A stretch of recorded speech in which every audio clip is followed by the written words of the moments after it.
Mateus 20. Lá nós lemos na quarta-feira passada do verso 1 ao 16. Mas hoje nós vamos encurtar, vamos ler essa parte final, do verso 13 até o verso 16. Todos acharam? Amém. Eu vou estar lendo na Nova Versão Internacional. A palavra de Deus diz assim: mas ele respondeu a um deles: amigo, não estou sendo injusto com você. Você não concordou em trabalhar por 1 denário? Receba o que é seu e vá. Eu quero dar ao que foi contratado por último o mesmo que eu lhe dei. Não tenho o direito de fazer o que eu quero com o meu dinheiro? Ou você está com inveja porque eu sou generoso? Assim, os últimos serão primeiros, e os primeiros... Feche seus olhos. Pai, estamos na tua casa, Senhor, mais uma vez, porque queremos aprender mais do Senhor, queremos aprender mais do teu reino, e pedimos ao Senhor nessa noite: abre a nossa visão, meu Pai, para compreendermos os segredos, meu Pai, da tua palavra, aquilo que o Senhor quer nos revelar.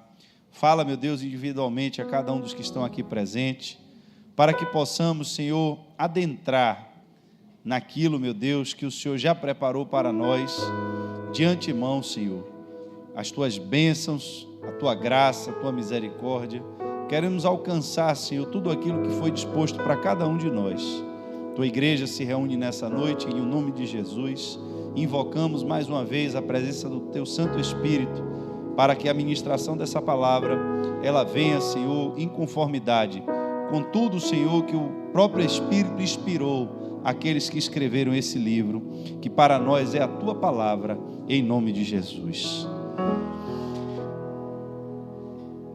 Dando continuidade, irmãos, ao que eu ministrei na quarta-feira, eu trouxe para vocês uma urgência, um entendimento de que há um chamado de Deus para os seus trabalhadores, e que a maior lição que essa parábola nos traz, para mim é isso que eu quero dar continuidade nessa noite, é que além dessa urgência, além desse chamado, além dessa necessidade de estarmos produzindo algo para o reino de Deus, porque aqui fala, a parábola começa fazendo o comparativo: o reino do céu é como. Então, além das lições que nós vamos aprender dentro dessa parábola, entendemos que aqui há uma revelação de como é de fato também o reino de Deus. E que esta parábola está falando de um tempo de colheita, está falando de um tempo em que o Senhor estava chamando pessoas para trabalhar na colheita da sua vinha. Não era um tempo de plantar, não era um tempo de limpar, mas era já um tempo de colher. E aí eu fiz um paralelo mostrando a vocês que quando Cristo estava já perto de ser assunto aos céus, ele disse aos seus discípulos: orem ao Pai, roguem ao Pai, porque o problema aqui não é falta de frutos, o problema aqui não é a terra, o problema não é a semente, mas roguem ao Pai, porque os campos estão maduros, mas poucos são os ceifeiros. O problema é o ceifeiro, o problema é aquele que vai lá colher o fruto. E aí eu me detive aqui, em algum tempo dessa ministração, para passar para a igreja um sentimento que tem sido alimentado, de que nós frequentamos uma igreja como quem frequenta um cinema, como quem frequenta uma escola, que nós damos os nossos dízimos e as nossas ofertas na igreja como quem está pagando por um serviço. E avaliamos a igreja a qual nós pertencemos pelo serviço que ela nos presta. Nós não nos sentimos parte integrante de um corpo, não nos sentimos compelidos pelo Espírito a manter um nível de comunhão com a pessoa que senta do nosso lado, mas, de forma contrária, nos sentimos ávidos, nos sentimos, de certa forma, com direito ou com razão para criticar todas as coisas que nós não concordamos na forma como esse serviço é prestado. Entendemos que profissionalizar as coisas dentro da igreja é negligenciar o chamado inicial, e aí eu trouxe, para nós entrarmos perfeitamente no que vamos focar nessa noite, que quando Pedro precisou instituir os primeiros diáconos, e eu mostrei a vocês na Bíblia que naquele tempo a igreja ela tinha recurso, A igreja ela tinha capacidade financeira para poder pagar se fosse necessário. Mas o critério que ele escolheu foi: escolham pessoas idôneas, mas pessoas cheias do Espírito Santo de Deus. Entendendo que há esse chamado, entendendo que há de fato esse trabalhar e esse mover do Espírito de Deus que chama as pessoas para trabalhar na sua obra. E aí você me pergunta, então, pastor, por que é que nós, de fato, temos essa dificuldade?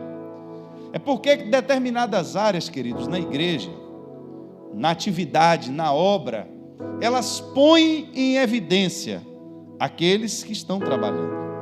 Já outras atividades, elas mantêm as pessoas no anonimato. Há trabalhos difíceis, há trabalhos na igreja que eles são feitos que ninguém vê. Então, dentro dessa política, entendemos que alguns trabalhos que eles estão em evidência e que eles, de certa forma, expõem a pessoa que está praticando aquela atividade, geram uma concorrência natural de pessoas que querem praticar determinadas atividades sem entender qual é o propósito daquilo que fazem, sem entender se de fato foi para aquilo que Deus chamou, mas pela simples necessidade que elas querem de estar no controle de alguma coisa, em uma situação de poder ou em uma situação de evidência. Eu conheci muitas pessoas que foram fracassadas na sua vida secular. Por questões sociais não tiveram estudo. Então, lá fora, se você não tem estudo para o mundo, você já fica na metade do caminho. É o mundo cobra assim. Se você consegue estudo, aí vem agora o seu esforço pessoal e a sua capacidade de se dedicar ao seu trabalho. Mas nem todos tiveram boas oportunidades na vida. E muitas vezes essas pessoas lá fora, elas não conseguiram se sobressair das demais. Mas acharam na igreja uma forma de alimentar as suas deficiências pessoais. E elas se apegam a cargos, se apegam a funções e se esquecem de que nenhum trabalho na igreja ele é perfeito para Deus se estiver fora dos seus propósitos. O que é que eu quero dizer com isso?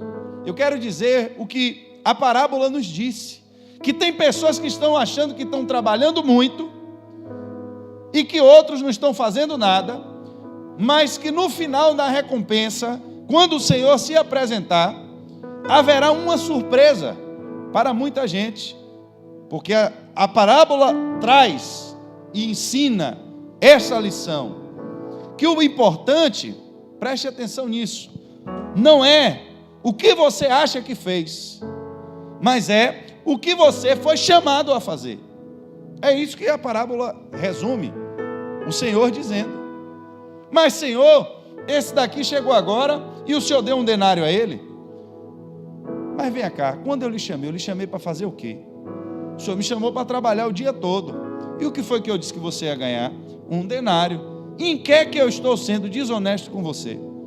Ou em outras palavras, o que é que você tem a ver com a minha relação com essa outra pessoa?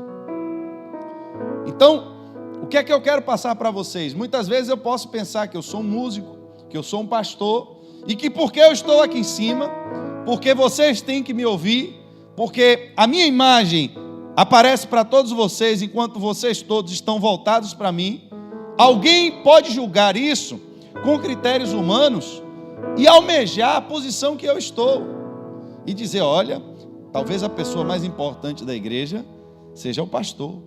Mas eu lhe digo, não se surpreenda se para Deus,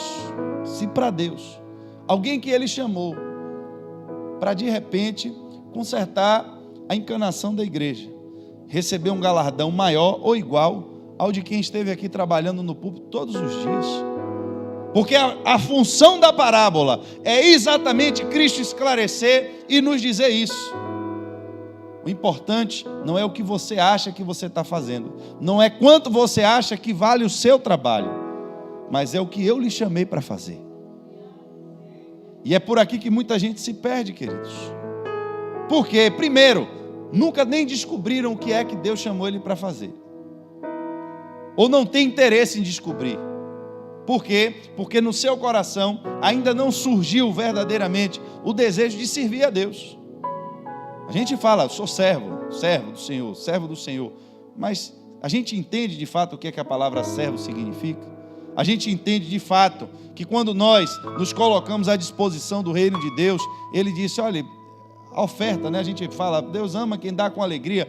Quando você oferta o seu trabalho, será que Deus ama se essa oferta também não for por alegria? Não for movido pelo um coração voluntário? Então, temos um corpo que muita gente quer ser olho, muita gente quer ser boca e pouca gente quer ser pé. Pouca gente quer ser mão.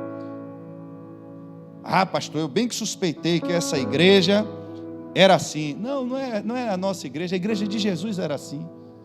Isso é do homem, isso é do ser humano. E é por isso que Jesus deixou essa parábola, para nos dizer, tome cuidado, porque você pode estar puxando muito trabalho para você, pode estar almejando coisas que você acha que são grandiosas, mas para o reino de Deus, talvez tenha o mesmo valor de pessoas que estão fazendo trabalhos e obras que você julga insignificante, mas para Deus não é insignificante, porque quem chamou o mesmo trabalhador para trabalhar o dia todo, foi o mesmo que chamou para trabalhar na última hora. E qual era a recompensa? Exatamente a mesma. Aí os discípulos estão lá, discutindo. Você vai achar isso em Lucas 22, 24 e 26. Quem de nós é o maior? A discussão era essa, está escrito na Bíblia. Qual deles parecia ser o maior? Eu tento imaginar, mas naquele dia, meu irmão, você lembra que eu andei em cima da água. Ninguém aqui andou em cima da água, só eu que andei. Mas você afundou, então não vale. Eu tento imaginar ali os discípulos, irmão, mas eu estive com Jesus no monte, lá na transfiguração, eu vi. Aí o outro já ia dizer, meu irmão, mas a gente que ficou lá embaixo lidando com o demônio a noite toda, mas você também não expulsou o demônio. E Jesus quieto ouvindo a briga deles lá. Teve uns dois que pediu até a mãe, não foi? Eu vi até mãe no meio, para pedir a Jesus para poder sentar um à direita e outro à esquerda. Qual é a lição que Jesus traz? Quando ele vê a natureza humana, eu quero que você entenda isso. Jesus não estava trabalhando com demônios, Jesus não estava tratando com marginais, ele não estava tratando com pessoas de má índole, ele estava tratando dos seus discípulos, que ele mesmo tinha escolhido. Não foi Satanás que escolheu os discípulos de Jesus. Quem escolheu? Ele mesmo. Na minha igreja, quem vai escolher os meus líderes sou eu, foi Jesus que disse. Então a discussão não era nem com a igreja toda, era com os líderes. E a briga era para saber quem era o maior. Qual foi a resposta que Jesus disse? Entendam que Jesus quis mostrar. Vocês estão discutindo isso porque vocês estão usando os olhos carnais de vocês. Vocês estão usando a capacidade mental de vocês. É a natureza humana se manifestando. Mas os reis dos povos dominam sobre eles, e os que exercem autoridades são chamados de maiorais ou de benfeitores. Mas vocês não vão ser assim. Pelo contrário, o maior entre vós seja como o menor, e aquele que dirige seja como o que serve. O que é que Jesus está falando aqui? O que é que ele estava querendo dizer? Que há critérios no reino dos céus, que os valores são extremamente invertidos. Que aquele que parece que é grande, no reino dos céus, é o menor. E aquele que parece que é o menor, no reino dos céus, muitas vezes, é o maior. E nós nos satisfazemos, irmãos, e eu quero que você entenda isso nessa noite. Nós somos impelidos, muitas vezes, por razões humanas, a fazer as coisas para Deus. Somos impelidos pelo julgamento das pessoas. Nós desejamos e almejamos situações e almejamos trabalhos para nós, às vezes árduo. Às vezes um fardo que colocamos sobre nós mesmos, porque achamos que por trabalhar muito, nós vamos agradar a Deus. Mas o que mais agrada a Deus é quando você faz exatamente o que Ele pediu para você fazer. E não muita coisa. Saul foi ungido para ser rei. Ele não foi ungido para ser profeta. Ele não foi ungido para fazer muita coisa. Ele foi ungido para fazer o que Deus chamou ele para fazer. Mas a situação pedia a presença de um sacerdote. Cadê o sacerdote? Cadê o rei? Cadê o profeta? O rei está aqui. Cadê o profeta? Não tem profeta. Cadê? Como é que a gente vai resolver isso? O povo está entrando no buraco, um caindo em cisterna, o outro vai fugir, o pau vai quebrar e o povo de Deus vai ser derrotado. Antes que ele seja derrotado, eu vou assumir uma posição aqui que Deus não mandou eu fazer, mas eu estou entendendo que é necessária.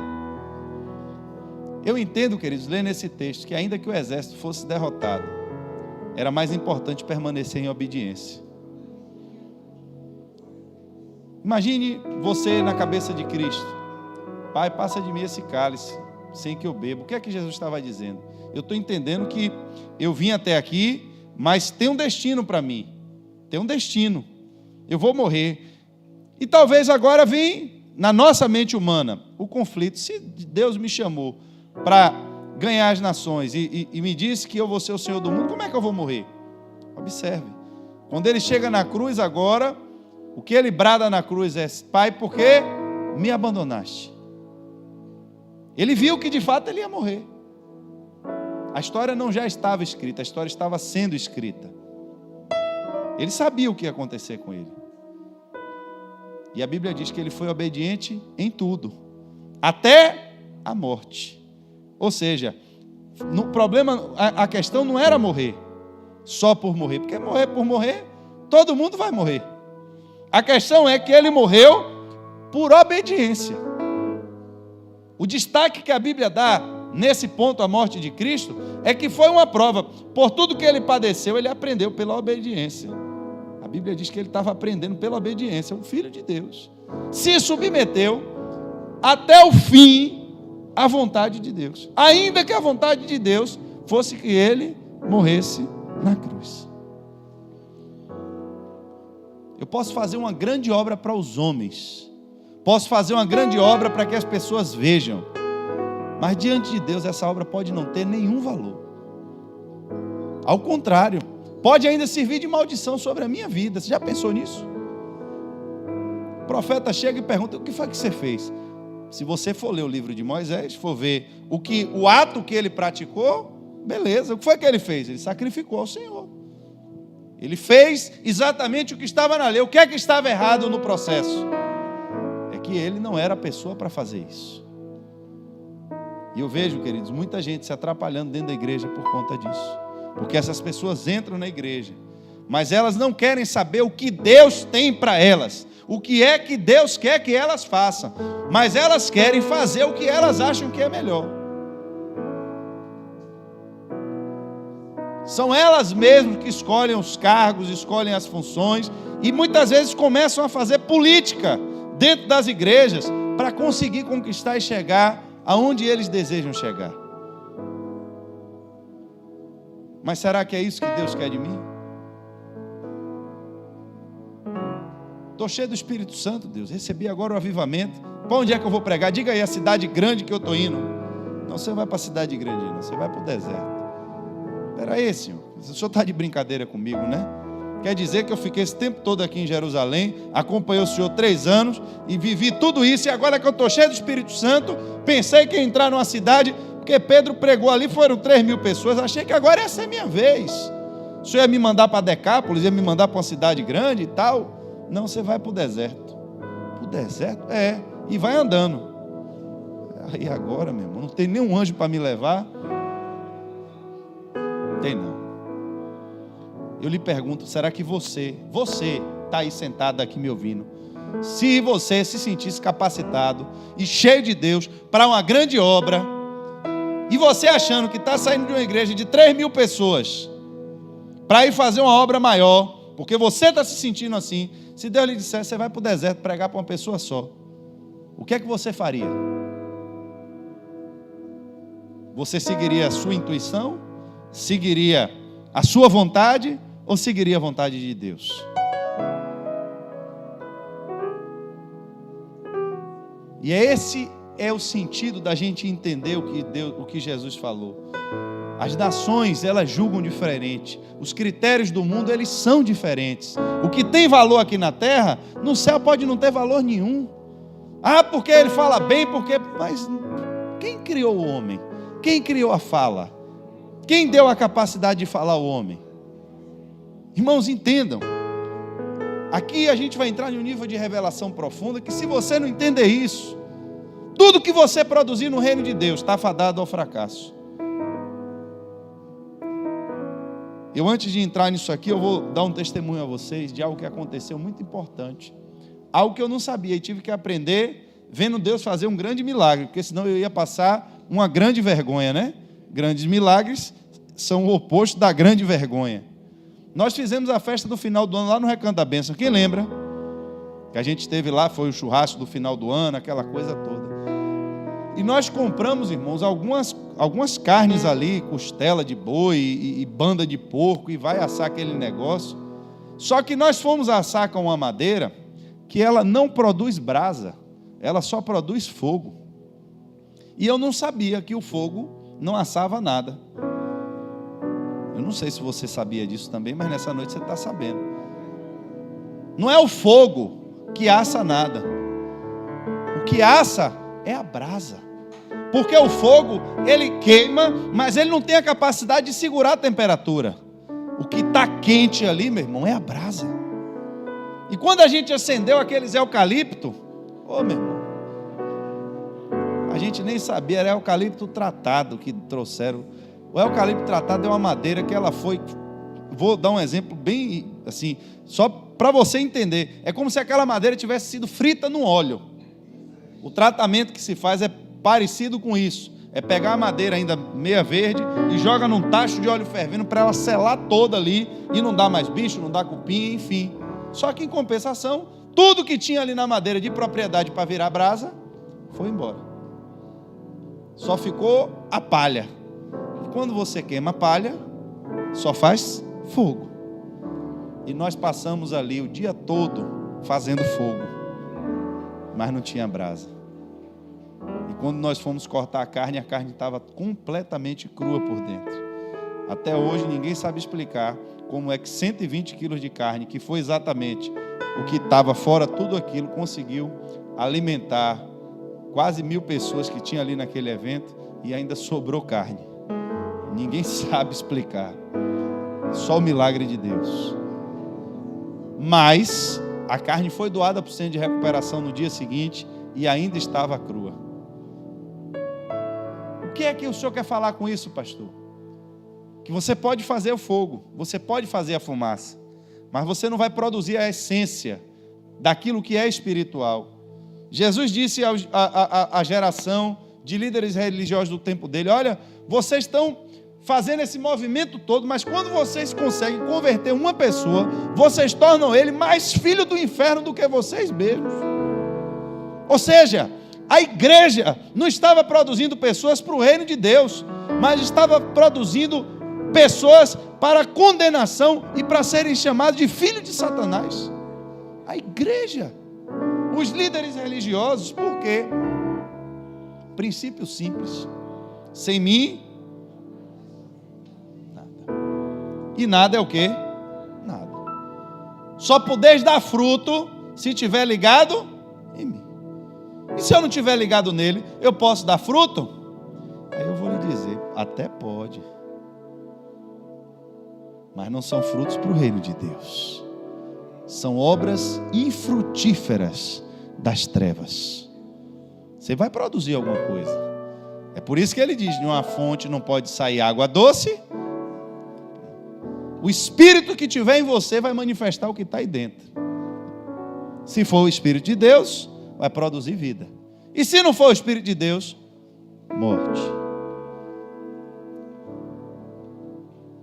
O que é a conclusão de todas essas coisas? É você entender que todo o trabalho que se faz então no reino de Deus só tem validade se você estiver sendo movimentado pelo Espírito Santo de Deus. E se você precisa do Espírito Santo de Deus para fazer uma obra espiritual, você precisa entender que o Espírito ele vai lhe capacitar para ir exatamente o que ele lhe chamou a fazer. O resto pode até fazer fogo, mas não vai produzir alimento. Aí você vai ver 1 Coríntios 12, do 4 a 11, dizer, ora, os dons são diversos, mas o Espírito é o mesmo. Se o Espírito é o mesmo, há diversidade nos serviços, mas o Senhor é o mesmo. E há diversidade nas realizações, mas é o mesmo Deus, é quem opera tudo em todos. Ele falou, o Espírito é o mesmo, o Senhor é o mesmo, e o Deus que opera também é o mesmo.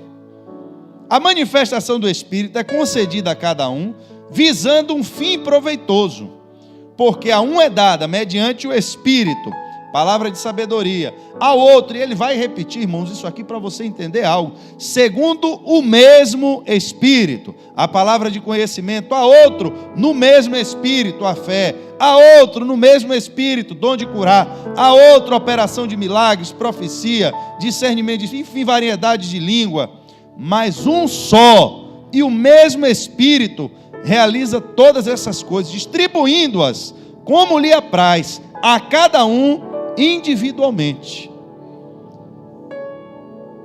O que é que eu estou querendo lhe mostrar? Eu me habilitei no reino de Deus, o Senhor me chamou, Ele chamou você que está aqui nessa noite. Filho, você quer trabalhar na minha vinha? Quero, Senhor. Mas como é que eu digo que eu quero trabalhar na vinha do Senhor, e quando eu chego lá, eu não quero fazer o que o Senhor mandou? O chamado foi para fazer a colheita, mas Senhor, eu acho que essas vinhas aqui, elas estão precisando de uma poda. Já pensou o Senhor chegar lá e no tempo da colheita você está podando vinha? O chamado ele é específico, tinha um propósito. Aqui, o que é que ele está nos mostrando agora? Entendam, vocês vão entrar no reino de Deus, vocês estão na igreja, vocês estão a serviço de Deus, mas precisam compreender que para produzir algo, vocês precisam estar cheios do Espírito Santo de Deus.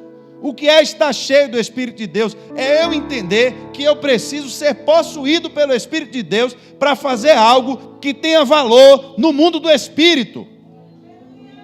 Porque se eu fizer algo e eu não tiver o Espírito de Deus possuindo a minha vida, eu estou agindo como ser humano comum, estou agindo na carne.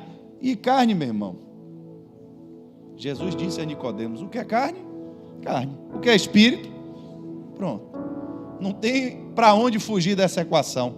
Carne é carne. E Espírito, o que a carne gera, vira morte. E o que o Espírito gera? Vida.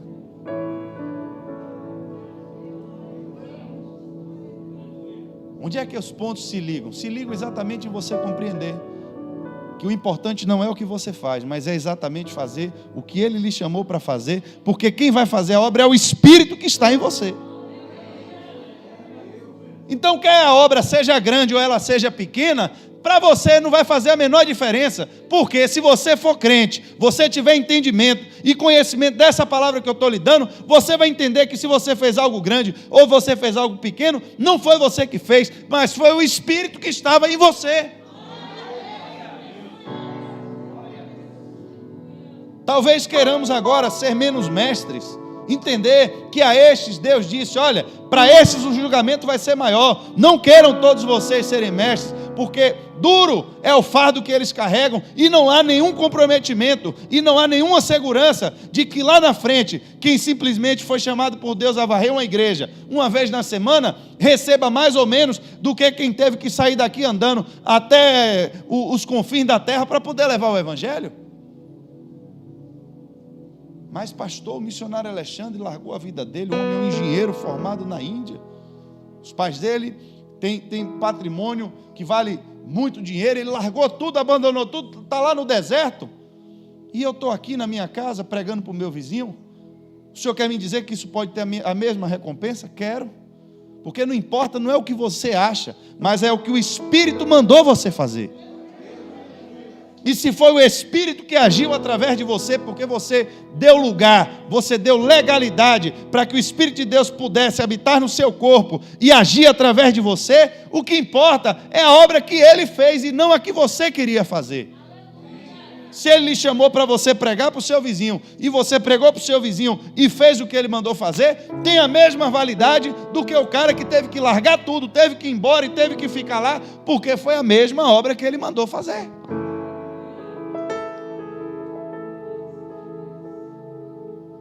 Jesus entra na casa de Zaqueu, não diz nada a Zaqueu. Eu disse, eu vou hoje para a sua casa. Foi assim ou não foi? Bora, Zaqueu, desce aí desse negócio aí, você está meio atribulado aí, que eu vou entrar em sua casa, hoje eu vou pousar lá em sua casa. Falou mais alguma coisa? Disse mais alguma coisa? Não. Aí chega um menino, um jovem, diante de Jesus. Jesus não disse ao jovem, eu vou pousar na sua casa, mas disse a ele, você quer ser perfeito? A proposta foi diferente ou não foi? Por quê? Porque ele é Deus.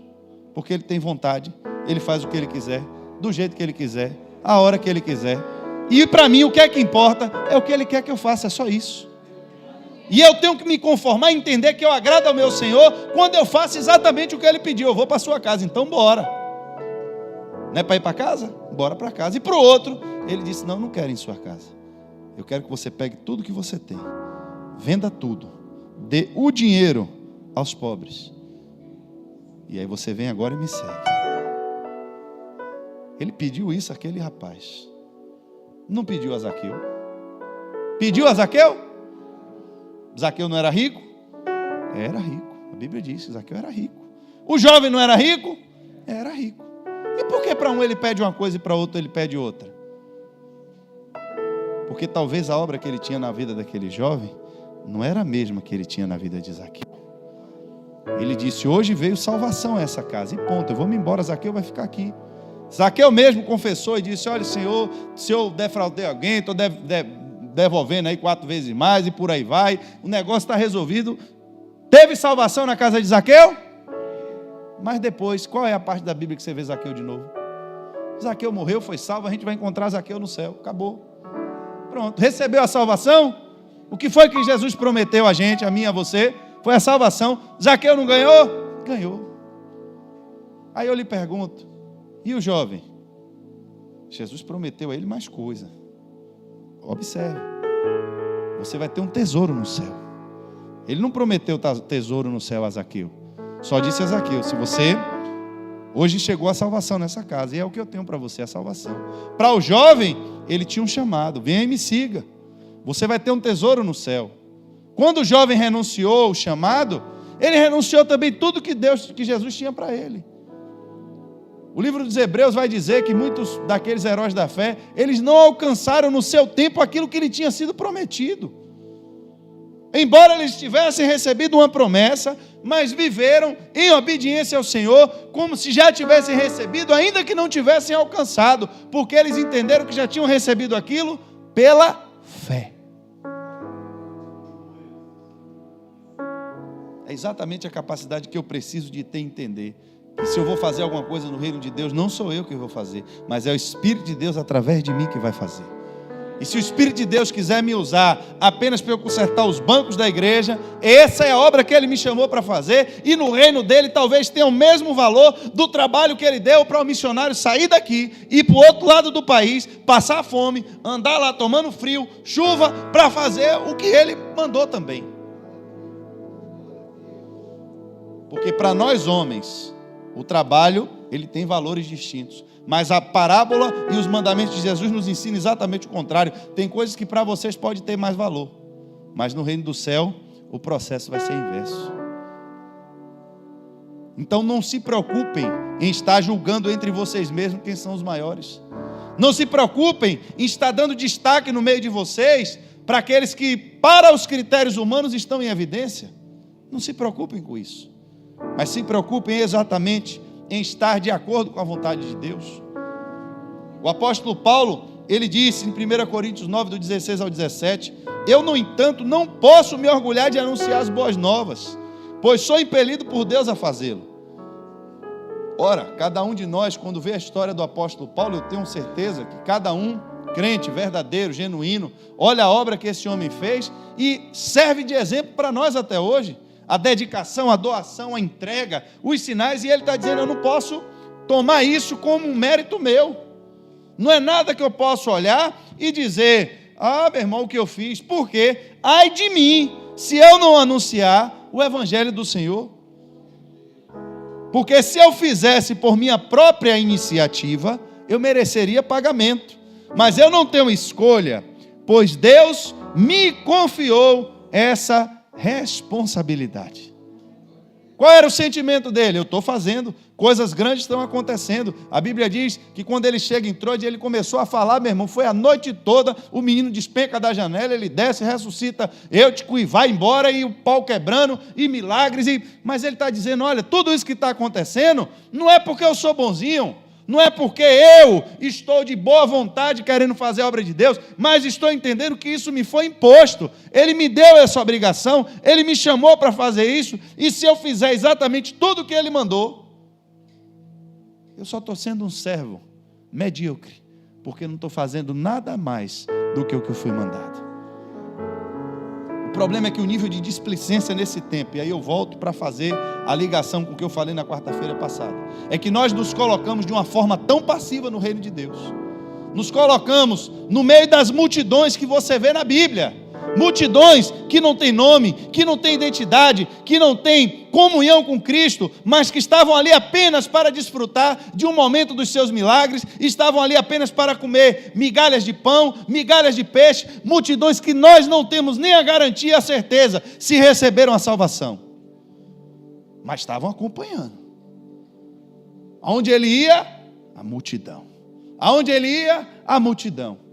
Por quê, irmãos? É muito fácil querer seguir Jesus para receber o que Ele tem para dar. Mas poucos foram os que se destacaram no meio da multidão e receberam nome. Poucos foram os que se destacaram no meio da multidão e tiveram agora comunhão com Ele. E todos aqueles que tiveram comunhão com Ele e serviram a Ele, se destacaram e foram reconhecidos por Ele também. Mas enquanto eu não sou visto por Ele, enquanto eu não desenvolvo um relacionamento com Ele, eu posso estar próximo dEle, posso estar perto dEle, posso estar desfrutando dos milagres dEle, posso estar desfrutando da multiplicação que Ele faz onde Ele está. Mas qual é o meu nível de relacionamento com Ele? Sou apenas mais um no meio da multidão. E o que é que Paulo está nos dizendo? Você não é mais um no meio da multidão. Se você recebeu o Espírito Santo de Deus, é um só Espírito, é um só Deus, é um só Senhor. A obra é uma só. Não tem obra de Paulo, não tem obra de Pedro, não tem obra de Colosso. Meu irmão, a obra é de Deus. Então, se a obra é de Deus, não importa o que você acha que é importante. O que importa é o que Ele acha que é importante para você fazer.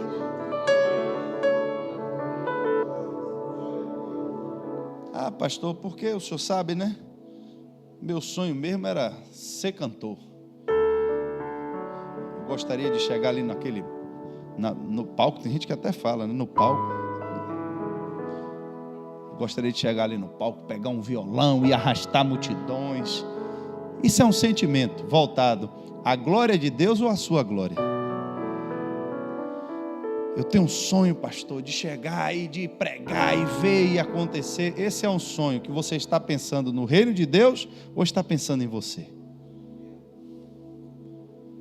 Para quem é o crédito no final do filme? É para o Espírito que fez? Ou é para a pessoa que estava sendo usada pelo Espírito? Porque, irmão, se é o Espírito que vai usar... Já pensou? Se o Espírito dissesse, você só vai precisar ler o livro aqui, a Bíblia, um dia, depois você fica em casa, eu vou lhe abençoar, todas as coisas vão acontecer, você fica em casa na rede, lá dormindo, e é só isso que o Senhor quer de mim? Fica lá em sua casa, você vem na igreja uma vez na semana, e aí lê um texto com os irmãos, é só isso que eu quero. Irmão, que beleza. Quer que você vai fazer seu evangelho todo? Você só vai ter uma missão na sua vida. Que missão é? Um dia vai chegar um homem aqui atribulado, meio cego, você vai lá, ora por ele e pronto, não precisa se aparecer mais, é só isso que eu vou fazer, é só isso. É a única vez que Ananias aparece na história da Bíblia para orar por Paulo. Quem sabe se ele não teve que se preparar, se resguardar, quantos ataques de Satanás ele não viveu, ele não resistiu, para estar firme naquele dia, para estar atento à voz de Deus e cumprir exatamente a missão que Deus deu a ele naquele dia. E qual é a missão mesmo? Você vai pregar, mas Deus, olhe bem para mim, eu sou Ananias. O Senhor fala comigo, eu ouço a sua voz. Será que eu não posso fazer o trabalho no lugar dele? Não, você vai orar por ele, mas quem vai fazer o trabalho é ele. Mas esse homem vai ficar famoso, Senhor. Todo mundo vai saber quem é ele. Ele vai fazer grandes coisas por aí. Eu acho fantástico quando a mulher está ungindo Jesus. E aí começa o burburinho incentivado por Judas, né? Sempre tem um Judas no meio. Não sei para que esse negócio. Os crentes querem se aparecer. Tem Judas assim, ó, tem um bocado. Judas deixou discípulos. Não sei para que isso. Aí Jesus olha para o pessoal e diz: olha, eu vou dizer a vocês, aonde esse evangelho for pregado, rapaz, isso é forte. Foi Jesus que disse. Aonde esse evangelho for pregado, podia até ter passado despercebido, ninguém nem ia saber, mas só por causa desse burburinho de vocês agora, uma mulher pecadora, que não fez nada na sua vida, de sacrifício, de seguir Jesus, de abandonar, não teve. O ato dela foi chegar, quebrar o perfume, ungir os pés de Jesus, mas agora, aonde esse evangelho for pregado, todo mundo vai saber quem foi essa mulher. Porque para vocês pode não ter valor o que ela está fazendo. Para vocês o que tinha valor era o perfume que ela quebrou. Para vocês o que tinha valor era o dinheiro. Mas eu estou mostrando a vocês que a adoração dela, para mim, é o que tem mais valor aqui. Se o perfume era caro, barato, não importa, era o que ela tinha, foi o que ela quebrou, foi o que ela me ofereceu, e da forma como ela fez, há uma coisa espiritual acontecendo aqui que vocês nem estão sabendo, porque ela está preparando o meu corpo para o sepultamento. Imagine, quem estava ali não estava entendendo nada, porque entrou uma mulher e começou a ungir. Meu irmão, mas agora, onde esse evangelho for pregado, o que essa mulher fez aqui, vai ficar registrado para todo mundo saber. Porque, irmãos, o valor não é o valor material, não é a quantidade de dinheiro que ela deu, não é, mas é exatamente a sintonia espiritual do momento certo, da hora certa. Se ela tivesse feito isso em qualquer outro momento, talvez da história do Evangelho de Cristo, talvez não tivesse propósito. Mas para aquele momento, tinha um significado espiritual muito forte. E são essas ações que quando nós estamos impelidos pelo Espírito Santo de Deus, nós somos levados a produzir. Porque o importante não é só o que está em sua mão, mas é a capacidade que você tem de multiplicar aquilo que Deus deu. Você tem quantos talentos? Meu irmão, eu tenho 5. E esse daqui, esse só tem 2. Preste atenção, quem recebeu 5 talentos, para dobrar, tem que dobrar, você tem que ganhar mais 5. Você acha que é mais fácil o quê? Ganhar mais 2 ou mais 5? Mais 2. Se ele me deu um talento só, meu irmão, eu só preciso arrumar mais 1. Mas quem tem 5 vai ter que se virar para dobrar. A conta foi essa, todo mundo teve que dobrar o que recebeu. Não foi quem recebeu 5 ganhou mais 1, quem recebeu 2 mais 1. Não. Se você tem 5, dobre para mais 5. Se você tem 2, você tem que dobrar para mais 2. Se só tem 1, só precisa mais 1. Mas, Senhor, é tão insignificante o que o Senhor me deu. Eu ouvi que ninguém ia me reconhecer. Ainda corri o risco de perder. Olha, eu deixei guardado aqui. Está enterrado. Tome o que é do Senhor, porque o Senhor gosta de colher onde o Senhor não planta. Chamou ele de quê? De ladrão. Quem colhe onde não planta é ladrão. Tem tanta gente, irmão, sem reconhecer o senhorio de Deus dentro da igreja. Por que é que eu devo adorar a Deus? Por que é que eu devo? Por quê? Porque você não entendeu ainda que você mora numa terra que não é sua? De quem é essa terra? Quem construiu a terra? Quem lhe deu a vida? O que é seu mesmo aí? Me diga aí. O corpo que você usa vai ficar por aqui mesmo. A terra, tudo que você come, o sol que faz a terra produzir também não é seu. O que você planta, o que você colhe, a farinha que você come veio da terra que Deus fez produzir. O que é seu mesmo? No dia que você morrer, o que é que vai ficar, que você vai carregar com você? Só a sua consciência, só a sua alma, é o que vai junto com você. E aí eu lhe pergunto, como é que você vai se apresentar diante de Deus? Porque aquele que recebeu o talento, ele diz assim, mas do que nada tem, Não tem nada, mas até o que não tem vai ser tirado. A palavra é exatamente essa. Mas do que nada tem, mesmo o que não tem, ainda vai ser tirado. Essa conta aqui é umas contas difíceis na Bíblia. Não tem nada, mas até o que não tem, ainda vai ser tirado. Lance esse servo inútil para fora, na escuridão onde haverá choro e ranger de dentes. Irmãos, veio condenação para a vida desse homem, porque ele recebeu só um talento. E o único que ele recebeu, ele não desenvolveu. Por que será que há um interesse tão grande de Satanás para que você se torne um crente inútil no reino de Deus?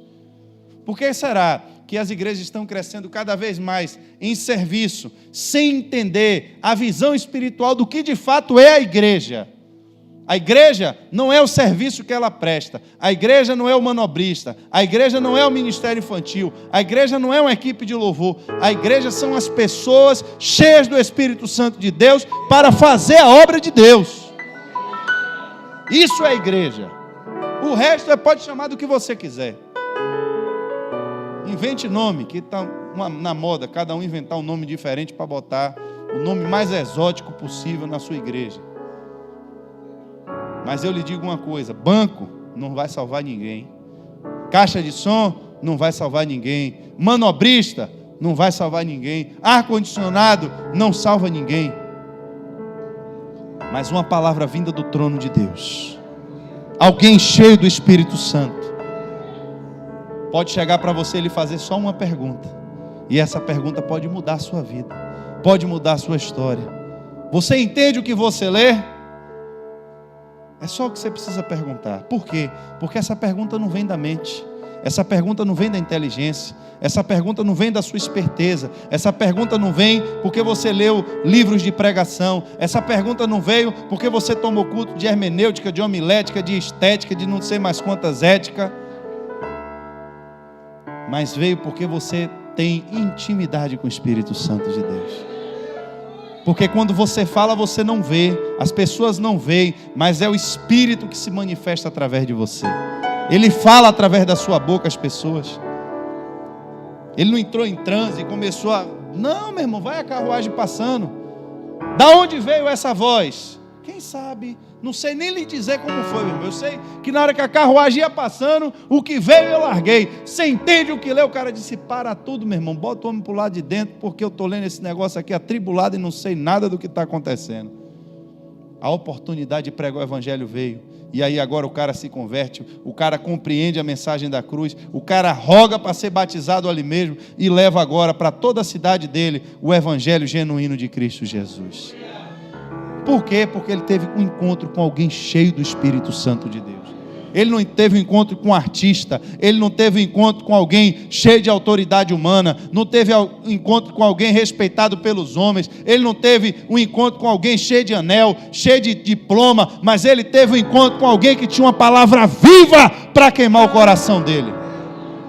Igreja, irmão, não é lugar de você ficar ouvindo aqui conto de carochinha, não é lugar de você estar vindo aqui para ficar vendo só gente rodar e pular. Igreja é lugar de você ver, desfrutar, manifestar a unção do Espírito Santo de Deus. O culto foi uma bênção porque eu recebi. O culto foi uma bênção porque eu recebi. E o que você tem dado? O que do Espírito Santo de Deus tem fluído através de você e tem gerado vida em alguém? Mas pastor, eu não sei pregar, eu não sei pregar, eu não sei tocar uma música, eu não sei, mas deixa eu lhe falar, irmãos, esses dias a gente teve um problema com a água aqui, estava faltando água na igreja, e não adianta o pastor vir pregar se os banheiros estiver tudo entupido, que ninguém vai suportar ficar aqui dentro dessa igreja com mau cheiro. Não adianta a gente querer fazer um movimento dentro da igreja se você chegar aqui e esse chão estiver imundo. A igreja tem várias funções e várias manifestações dadas pelo Espírito. Não adianta só o pastor liberar a palavra se não tiver a interpretação, se não tiver o dom do Espírito Santo com visões, com cura. Está todos os dons aqui. E onde é que estão esses dons, pastor? Aí, ó, espalhado aí no meio da igreja. Eu garanto a você, nessa noite, pela autoridade do Espírito de Deus, que aqui nessa igreja hoje, se a gente fechasse aquela porta, travasse e dissesse, só sai daqui depois que manifestar o dom que Deus lhe der, eu digo a você que aqui hoje, nesse auditório, teríamos todos os dons espirituais que a Bíblia diz, aqui, no meio de vocês. Será que eu tenho, pastor? Tem. E por que eu não manifesto? Porque você só vem para buscar. Você só vem buscar. No dia que a sua mente abrir. Porque Paulo diz, quando eu era criança, pensava como? E como é que a criança pensa? Quando dá fome, me diga aí. A criança chega em casa, você já viu uma criança chegar em casa e dizer, olha, me deu fome aqui, eu vou abrir aqui o armário, vou fazer um feijão, cozinhar um mocotó. Já viu criança pensar assim?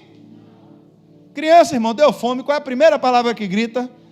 Mãe, estou com fome. Acabou, pronto, está resolvido. Igreja de crianças, crianças espirituais, é o tempo todo, eu estou com fome, me dê algo para comer. Aí os discípulos chegam, eu vou terminar com essa aqui. Senhor, manda o povo embora, porque aqui não tem lugar para servir comida, para comprar e já está ficando de noite. Foi que Jesus respondeu a eles: dei vocês algo a eles para comer. Não foi isso ou não foi? Você pode até trazer o pão, eu vou orar, vou abençoar e vou dar a vocês, mas quem vai levar a comida é vocês. Por quê? Porque vocês já estão em um nível diferente deles. Jesus não chamou ninguém da multidão para distribuir pão e peixe, ninguém. Mas quem já era discípulo, quem já estava sendo ensinado, já estava sendo tratado de uma forma diferente. Quantos anos você tem de crente? Há quantos anos você está na igreja? Nesse último ano, só esse ano, quantas vezes você ouviu alguém chegar para você e dizer, meu irmão, muito obrigado por se deixar ser usado pelo Espírito Santo de Deus? Quantas? Será que você já entendeu isso? Que você precisa ser possuído por um Espírito? Que a sua casa precisa estar limpa, porque Ele não habita em casa suja. Que você precisa abrir o seu coração de verdade e dizer, Espírito Santo, eu quero que o Senhor venha, entre na minha vida e faça morada. Eu preciso que o Senhor esteja em mim. Será que você ouve a voz do Espírito Santo quando você faz algo que incomoda a presença dele em você? Quando você entristece a presença desse Espírito? Isso é ter comunhão com esse Espírito. É você saber quando você está em comunhão com Ele. É você saber quando Ele lhe incomoda para fazer algo. Quando você tenta não fazer, você tenta se controlar, mas Ele começa a se mexer dentro de você, você começa a ficar nervoso, e eu vou fazer, e eu não vou fazer, e vai mexendo, até que você vai e solta o que Ele mandou você fazer. Só quem já foi cheio do Espírito Santo sabe do que eu estou falando. Fique de pé, irmãos. Eu quero mudar a sua concepção de cristianismo. Igreja não pode ser o lugar que você vem para ficar ouvindo só a palavra de Deus, para tentar se consertar, para tentar ser uma pessoa melhor, para tentar fazer com que o seu casamento melhore, para tentar fazer com que a sua vida profissional melhore, com que as coisas deem certo, que você seja uma pessoa vista pela sociedade que não tem vícios, que não tem problema. Isso é bom, mas não é tudo. Há um nível de crescimento, há um nível de maturidade que exige agora que eu entenda que eu sou parte do corpo de Cristo. E que se eu sou parte do corpo de Cristo, eu preciso exatamente exercer aquilo que esse Espírito quer agir através da minha vida. E não importa o que é que Ele queira manifestar, não importa como Ele queira me usar, o que importa é que se eu tiver a convicção que eu estou sendo usado pelo Espírito de Deus, a minha recompensa está guardada no céu. O Espírito do Senhor veio sobre Saul, mas para ele ser rei, não foi para ele sacrificar o Senhor. A unção dele não era aquela, e aquela unção, porque ele usurpou aquilo que não era dele, ele perdeu até a que ele tinha. Porque quando eu quero fazer aquilo que Deus não me chamou, eu sou reprovado até no que eu já estava fazendo. Ele não ganhou mais, ele perdeu o que tinha. E a Bíblia diz que chega um nível que até o que eu não tenho, ainda vou perder. Não sei nem como é isso. Mas será que você entende que para aquele servo que não desenvolveu o único talento que tinha, o resultado dele foi a condenação eterna? é o entender, irmãos, que os homens têm uma visão, que as pessoas julgam como maiorais aqueles que de repente ocupam posições que para a sociedade têm grande relevância, mas que no reino de Deus a visão vai ser totalmente diferente. A avaliação vai ser: você fez exatamente o que o Senhor mandou? Você fez exatamente aquilo que Deus disse a você para fazer? Mas Senhor, eu fiz uma obra tão grande, mas quem mandou você fazer? Eu fiz tantos sacrifícios, mas quem mandou você fazer? Se exatamente o que eu pedi para fazer você não fez, tudo que Deus pediu e você não fez, tudo que você fez sem Ele pedir também não tem valor nenhum diante de Deus.